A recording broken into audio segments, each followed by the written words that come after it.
Estamos começando o Comerc Convida, com uma empresa especial, cliente da Comerc, a DASA, a maior empresa de medicina diagnóstica da América Latina. E foi quando, em fevereiro, a gente fez o nosso primeiro teste de Covid de paciente brasileiro em fevereiro já. Então, esse foi um marco importante para a gente, que tem a ver com uma preparação que começou lá desde dezembro, né? Que a gente já estava atentos ao que estava acontecendo no mundo. E a gente, como protagonista aqui no diagnóstico, a gente não demorou em pesquisar e saber o que a gente precisava, desde reagentes ou equipamentos, quais eram os protocolos científicos do momento.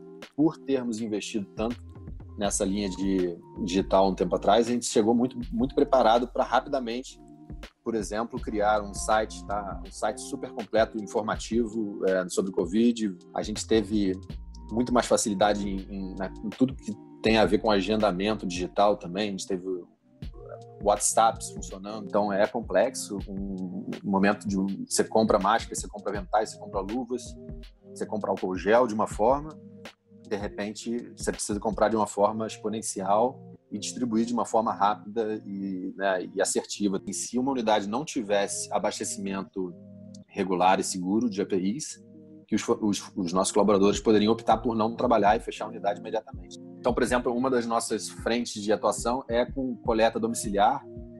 Isso cresceu muito nesse momento de crise e a gente já via essa frente como uma frente de oportunidade de expansão.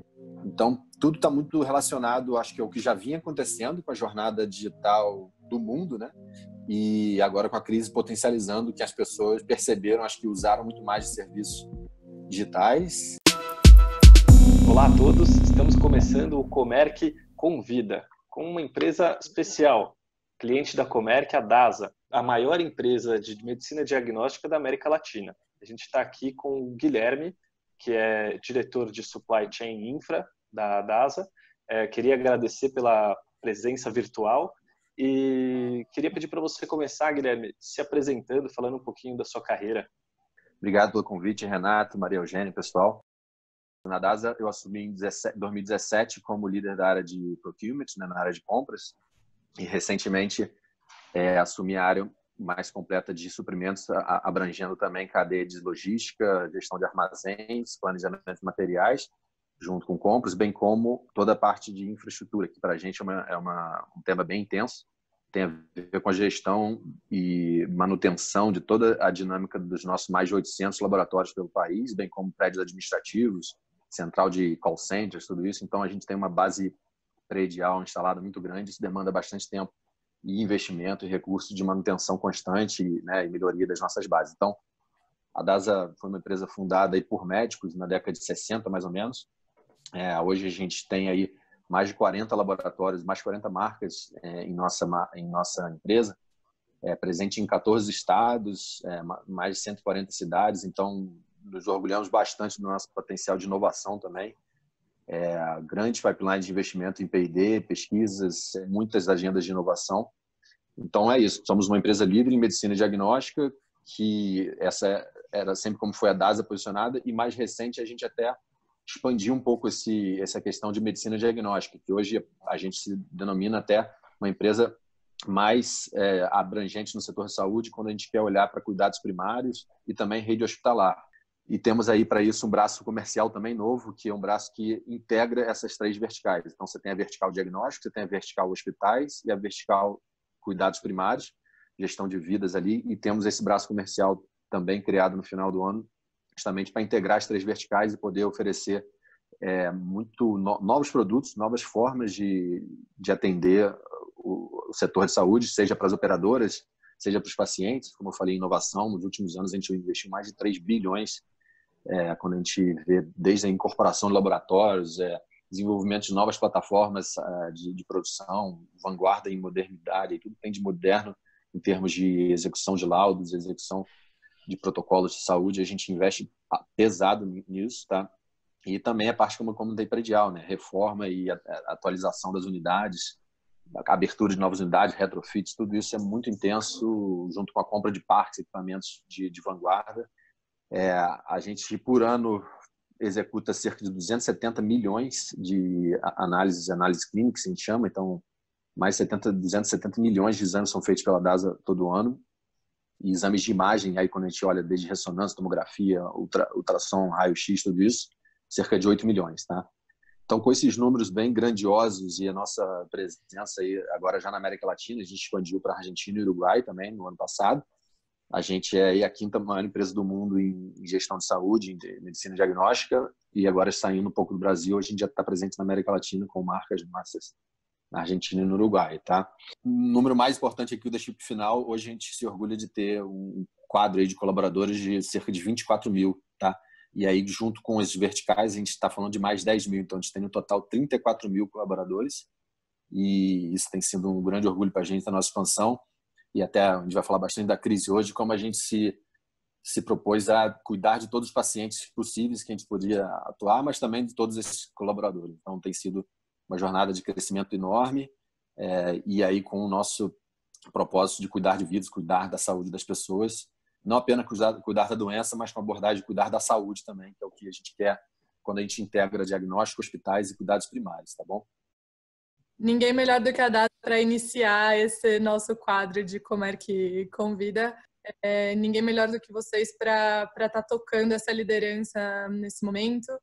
Acho que é interessante você comentar um pouquinho de como foi esse processo para a DASA, para inovar, para propor soluções. Começo falando lá desde o final do ano, quando a gente já estava em sintonia com as notícias que vinham da China, tudo que estava acontecendo. A gente já em janeiro já tinha um time forte de P&D aqui trabalhando em qual seria nosso protocolo de execução de testes do Covid. Então, a gente já se preparava para isso. E foi quando, em fevereiro, a gente fez o nosso primeiro teste Covid de paciente brasileiro em fevereiro já. Então, esse foi um marco importante para a gente, que tem a ver com uma preparação que começou lá desde dezembro, né? Que a gente já estava atentos ao que estava acontecendo no mundo. E a gente, como protagonista aqui no diagnóstico, a gente não demorou em pesquisar e saber o que a gente precisava, desde reagentes ou equipamentos, quais eram os protocolos científicos do momento. E a gente fez nossas escolhas, fez nossas pesquisas, e com isso, em fevereiro, a gente já conseguiu fazer o primeiro teste aqui de paciente brasileiro, tá? Tem a ver também, além de fazer o teste, eu cito muito, acho que a questão importante foi a nossa criação do comitê de crise aqui interna. A gente foi muito ágil, rápido em criar um comitê de crise de pessoas de diferentes áreas aqui dentro, comitê de diretoria executiva e outras pessoas também, por exemplo, muito importante. A gente pensa muito, comitê de crise tem a ver com expandir o número de testes, tudo isso é claro que tem, isso é fundamental, mas tem muito a ver também com o time de RH, o time de pessoas, por exemplo, que foi super protagonista no nosso comitê de crise, com coisas que começavam, para todos devem ter sido parecido, no sentido de manhã a gente tinha uma notícia, de tarde a gente tinha outra, de noite outra. Então, a preocupação nossa genuína de como que a gente podia cuidar dos nossos colaboradores e dos pacientes, a gente teve esse comitê criado logo em fevereiro, e ele foi fundamental para poder a gente chegar onde a gente chegou hoje. Eu acho que ditar desde o início nossa evolução nessa curva, tá, da crise. Em fevereiro a gente começou a falar a gente começou a trabalhar com hospitais. Então, o que a gente se preocupou muito foi de dar os testes para quem de fato precisava mais dos testes. Essa é uma preocupação que permanece, só que hoje a gente conseguiu ampliar bastante nossa atuação, mas lá em fevereiro é um cenário muito incerto e escasso ainda, né? Pensa que em fevereiro a gente já sabia como fazer o teste, só que o acesso ao teste era bem complicado, e com aqueles números em ramp-up aí gigantescos, né, de contaminação, a gente tinha que fazer escolhas. Então, as primeiras medidas escolhidas foi vamos dedicar os testes para quem realmente precisa dos testes, né? E aí isso foi muito assertivo, a gente se orgulha disso, porque a gente teve que trabalhar com agendas concentradas para, em especial, para pacientes de hospitais. A gente pôde comprovar alguma estratégia que a gente concorda que assim, ela foi correta, até pelo nível de positividade dos testes. Então, quando a gente viu que o nível de positividade dos testes estava alto, a gente ficou tranquilo em saber que a gente estava com uma atuação responsável, né, de que a gente não estava desperdiçando, por exemplo, reagentes ou testes para uma população que estava com medo ainda, né, que também é muito natural, esse medo enorme no início da crise. E esse medo podia se refletir em muita gente querendo e que quiseram, né, muita gente queria fazer o teste, mas a gente precisava fazer escolhas. Então, essa medida a gente se orgulha bastante de ter sempre sido consciente e responsável com um volume escasso de testes nesse início, e a gente, né, abordando principalmente pacientes de hospitais. Outra iniciativa de atendimento que a gente se orgulha também tem a ver com reforço dentro das nossas unidades e hospitais de materiais de EPIs. Tanto se falou de EPIs por essa crise, né? E aqui, como líder da área de suprimentos, eu tenho total propriedade em contar um pouco de quão difícil foi a gente organizar essa agenda de compras e distribuição, porque não é só compra, né? Você compra, mas depois você tem que distribuir diariamente para mais de 800 laboratórios no Brasil.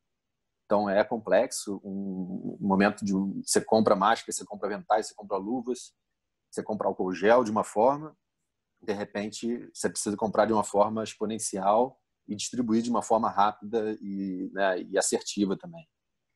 Então trabalhar com incerteza nesse momento foi um desafio enorme e a gente conseguiu, acho que, aprender a cada dia, a cada turno ali que a gente fazia, nossos comitês de crise, segunda a segunda, checando como que estava. E a gente chegou no momento de, até, como é muito capilar nossa operação, do Carlinhos, nosso CEO, falar muito bem falado que, assim, se uma unidade não tivesse abastecimento regular e seguro de APIs, que os nossos colaboradores poderiam optar por não trabalhar e fechar a unidade imediatamente. Então, é outro orgulho nosso de cuidado mesmo, né? Cuidado aos nossos colaboradores que estão na ponta. A gente aqui no corporativo, a gente faz todo o trabalho desse comitê para dar todo o trabalho necessário para que chegue na ponta, seja teste, seja EPIs, mas quem está lá na ponta mesmo é quem está se expondo, acho que muito mais do que quem está no escritório, que desde o início também a gente fez a adoção do home office. Então, lá em março, a gente também optou pela política de home office, e aí com isso a gente veio aprendendo também, né, sobre abordagem de home office, distribuição, enfim. Compramos, sei lá, milhares de laptops a toque de caixa também, distribuímos, configuramos e distribuímos. Então, tudo isso aconteceu lá em março, sempre com essa pegada de proteger o colaborador, seja um colaborador de escritório, seja um colaborador da unidade, quando a gente precisou fazer importações gigantescas de máscaras. E tem aprendizados aí nesse período que vocês vão levar para frente, coisas que processos que vocês mudaram e que vocês viram que vai ser interessante seguir com eles depois mesmo da crise? A gente fala muito da jornada do paciente aqui, né? Hoje em dia, se você está no setor de saúde, no setor de, sei lá, de varejo, as pessoas estão muito mais orientadas por uma jornada simples e ágil com seu smartphone, tudo isso. E o laboratório precisa se adaptar, e a gente passou por uma curva gigante de investimentos nessa linha, investimento de tempo, de tecnologia, de tudo.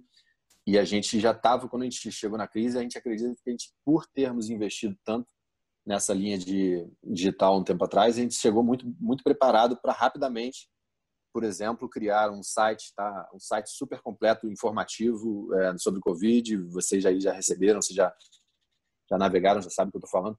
A gente teve muito mais facilidade em tudo que tem a ver com agendamento digital também. A gente teve WhatsApps funcionando para dar mais facilidade, agilidade. Então, tudo que a gente tem a ver... Aí, essa jornada digital nos permitiu conhecer esses dados. Lembre que eu falei dos números. A gente tem mais de 200 milhões de exames todo ano, 20 milhões de pacientes. Imagina quantos milhões de dados que a gente tem disponível dentro da DASA, dados super sensíveis, né?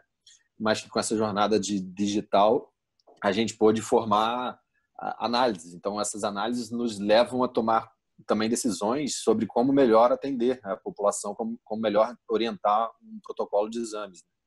Então, eu tenho certeza que se a gente não tivesse investido 2 anos atrás, a gente teria outra capacidade nesse momento de crise, que a gente faria toda a corrida para fazer os investimentos digitais, mas eu acho que a gente estava muito mais bem preparado.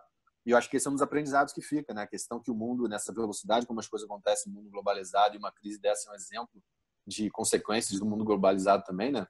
Como que um vírus na China contamina o mundo todo tão rápido.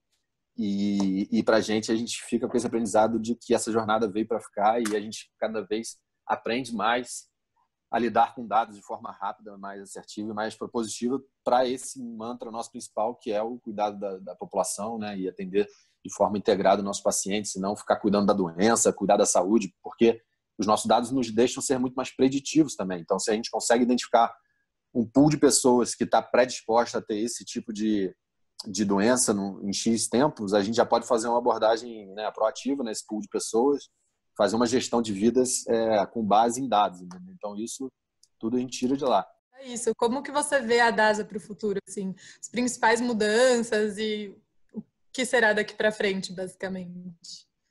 Sim, sim. Olha, eu acho que quando a gente olha coisas que vão mudar não só para a DASA, mas para muitas empresas, acho que não tem como não falar da forma da relação do trabalho, né? Assim, né? A questão do dia a dia, de um home office ou de ir ao escritório, de não ir. Aí eu entro de novo na agenda digital e também na agenda para o nosso negócio domiciliar, por exemplo. O mundo comprando muito mais via internet, né? Então, acho que todos nós passamos por essa experiência de ficar em casa e consumir mais pela internet, seja compra de mercado, compra de bens de consumo em geral. Como que nós, como laboratório, também podemos nos adaptar disso, devemos nos adaptar disso, né? Uma aceleração aí de uma curva, talvez, que já tivesse começado. Então, por exemplo, uma das nossas frentes de atuação é com coleta domiciliar. Isso cresceu muito nesse momento de crise e a gente já via, né, essa frente como uma frente de oportunidade de expansão. Então, como que a gente vai, né, se posicionar frente ao tamanho do nosso laboratório, de nossa presença física, né, de instalações físicas no Brasil, versus agora, talvez, essa dinâmica das pessoas conhecerem mais a possibilidade, né, e acreditarem mais que o serviço domiciliar ou serviço pela internet é possível e é real, né? Então, a gente acha que fica com essa mensagem e dever de casa de cada vez investir mais na jornada do paciente, como a gente chama aqui, o que o paciente quer, como que ele quer ser diagnosticado, seja no início, aí vem a telemedicina também, que para a gente é muito importante. A gente tem nossos canais de telemedicina que atuaram muito nessa crise e continuam atuando. Então, tudo está muito relacionado, acho que ao que já vinha acontecendo com a jornada digital do mundo, né? E agora com a crise potencializando que as pessoas perceberam, acho que usaram muito mais de serviços digitais e para a gente não é diferente. A gente precisa ter respostas rápidas e técnicas para isso também, boas. Quando eu falo respostas rápidas, de ser ágil, mas também nunca perdendo a qualidade do serviço, a qualidade e a responsabilidade que a gente tem de dar os laudos corretos, fazer uma coleta assertiva dentro da casa do paciente, né? E segura, né? Então, os protocolos de segurança que a gente implementou, eles certamente vieram para ficar ainda mais do que já eram, com toda essa questão de crise. Então, são diversos aprendizados, Maria, sobre esse futuro, e eu acho que a relação do trabalho muda, seja dos nossos colaboradores administrativos no home office, que certamente a gente está já trabalhando aqui em outros formatos, assim como a ida ao paciente, né? O paciente que vai até a nossa unidade, mas também a DASA indo ao paciente, que a gente pode fazer de outras maneiras, que a gente já tinha começado essa jornada e a gente só, acho que, acelerou ela com essa provocação que toda foi da pandemia, que a gente precisou acelerar muita coisa. Eu queria, Guilherme, pedir para você dar um olhar para a gente do que é o futuro, né? Assim, aí não só dentro da DASA, mas qual que é o olhar de vocês para essa volta da economia, volta das pessoas saindo de casa? Independente do que sabe, tudo é muito falado sobre cenário econômico, cenário político, cenário científico, tudo isso. O importante é que a gente se considera preparado para uma retomada, entendeu? De forma muito responsável, cautelosa, com todos os protocolos de segurança reformados e sempre mantendo a nossa tranquilidade em todos os processos técnicos aqui de pesquisa e homologação de protocolos. Eu falo muito isso porque, para a gente, vocês devem ter ouvido aí, muitas empresas ouviram falar em como usar os testes do Covid, né? Ou seja, tem muita gente oferecendo de tudo. Virou acho que muito amplo esse ambiente de ofertas de teste Covid em diferentes canais, tudo isso. A gente tem tranquilidade sobre o nosso acesso e o nosso formato, entendeu? De aprovação de protocolos para teste Covid. Isso é algo que a gente trata com muita consciência e respeitando padrões internacionais aí de uso e de assertividade no laudo. Tudo isso para a gente é muito sério. Então, quando a gente fala da retomada da economia, o que vem por aí, a gente gosta de falar que a gente está muito tranquilo sobre o que a gente tem adotado como protocolo, seja de segurança básica, né, de gestão de unidades de laboratoriais e de hospitais, assim como as escolhas por quais testes faremos, como que vem entendeu? Como que vai interagir, por exemplo, as empresas retomando a economia, as empresas voltando a trabalhar. A DASA tem nesse braço comercial que eu comentei com vocês no início, uma abordagem para esse tipo de acesso, né, da retomada da economia, como que a gente pode ser útil e protagonista também, permitir um retorno seguro das atividades econômicas por empresa, por comércio, enfim. Então, a gente tem uma abordagem não só de testar, de fazer teste por fazer, mas muito consciente no papel até de consultoria que a gente pode prestar sobre quando fazer o teste, para qual grupo de colaboradores ou pessoas, né, fazer o teste, sintomas, assintomáticos, enfim, tudo isso a gente tem tranquilidade numa cartilha aqui de atuação que para a gente é importante nesse futuro, nessa retomada do setor. Se você puder falar um pouco para a gente também das questões de ação do governo, parceria com o governo e como que é esse envolvimento e ajuda para esse setor de vocês. Eu posso citar aqui 3 ações do governo que eu acho que ajudaram o setor de saúde de forma objetiva ali, que foi, por exemplo, a Lei 13.989 desse ano, que permite o uso da telemedicina durante a pandemia, por exemplo. Então, a telemedicina era um tema tão comentado já antes da crise, antes da pandemia, mas passava por todo aquele tema burocrático e, né, que o legislativo pode ser um pouco moroso para homologar e para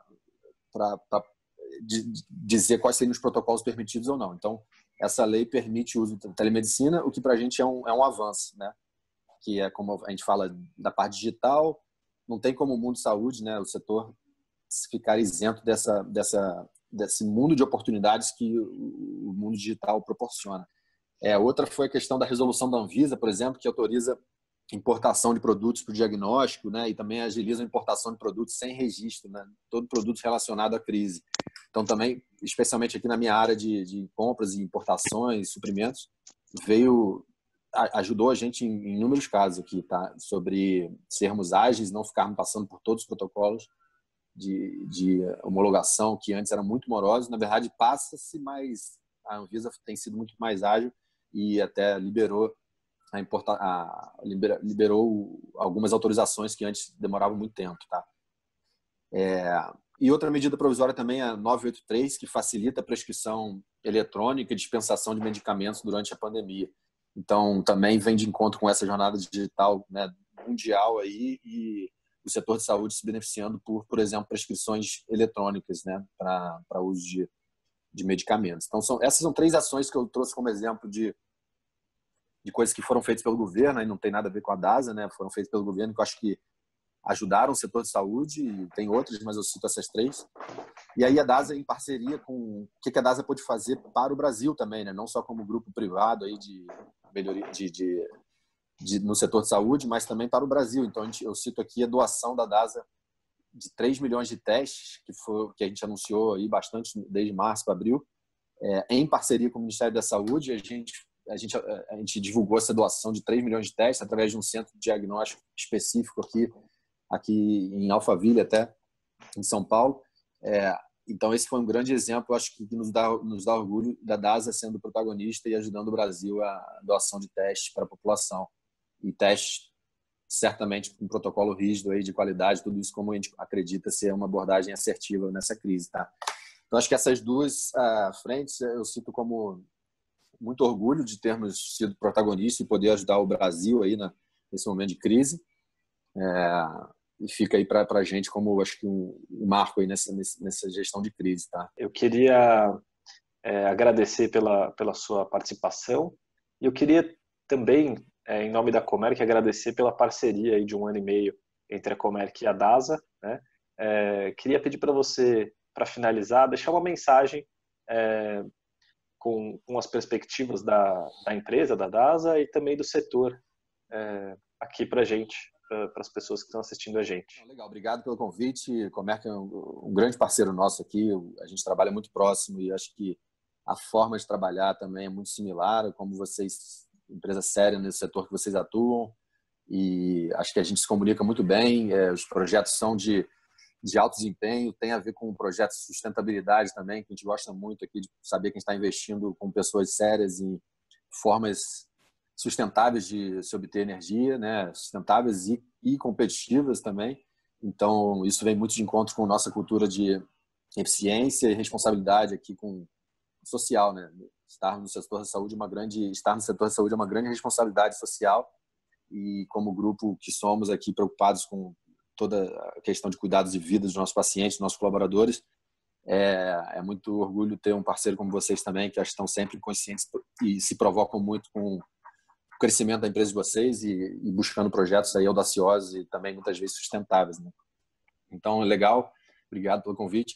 Acho que a mensagem é muito nessa linha de que eu, por exemplo, já passei por algumas crises na minha carreira como supply chain, tudo isso, né? Desde fábrica pegando fogo, crises políticas e econômicas em países difíceis de comprar insumos, né, como a presença em Venezuela é um tema que sempre foi muito complicado quando eu trabalhava em outras empresas presentes em países que passam por crise desse nível. Mas acho que a crise de hoje, essa crise que a gente vive, é uma crise de outro tom, né? Uma crise que ela pode me deixar doente, pode até me matar. Então, é uma crise que ela é muito séria, ela mata pessoas. Então, ela é uma crise única, assim, de como a gente precisa lidar com ela no dia a dia, no micro ações do dia a dia, que elas podem significar melhorias de qualidade de vida para milhares e milhões de pessoas, né? Então, acho que a mensagem é que o setor de saúde se preparou muito. Eu vejo aqui dentro como que a gente estava em março, como a gente está hoje. E eu acho que as ações precisaram ser tomadas, essas questões de quarentena, tudo isso, para que o setor de saúde pudesse se preparar. Hoje a gente já tem muito mais acerto nas tomadas de decisões versus aquela correria de março. E isso significa que a gente tem capacidade de atender um volume maior de população, né? Seja em centros de hospitais, seja em laudos, diagnóstico, tudo isso, e proteger melhor também os nossos colaboradores e os nossos pacientes, porque hoje a gente já tem muito mais tranquilidade em prever o que está acontecendo e em trazer estoques, tudo isso. Então, hoje a gente já conversa sobre a crise de uma forma, pelo menos, muito mais controlada, muito mais organizada, justamente porque todo aquele tom de insegurança no dia seguinte, ele já é menor do que era em março, né? Então, isso faz com que a gente possa continuar nosso comitê de crise, mas o comitê ele se molda por um outro tipo de conversa, né? Ele já começa a ter conversas desse próximo futuro, de como que vem aí.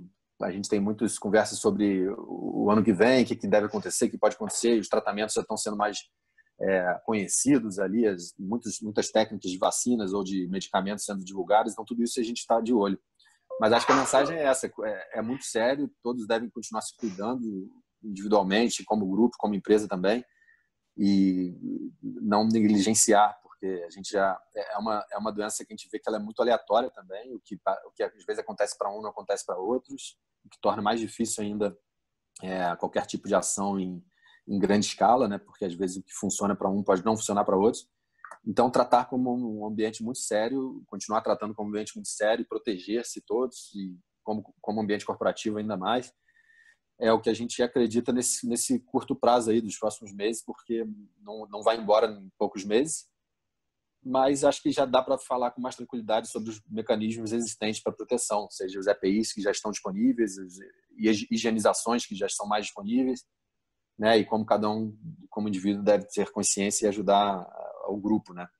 Obrigada, Guilherme, por ter conversado com a gente. É sempre um prazer falar com você. Uma conversa muito interessante, Maria. Uma excelente inauguração do quadro. É isso aí. Que bom, muito obrigado. por poder contribuir.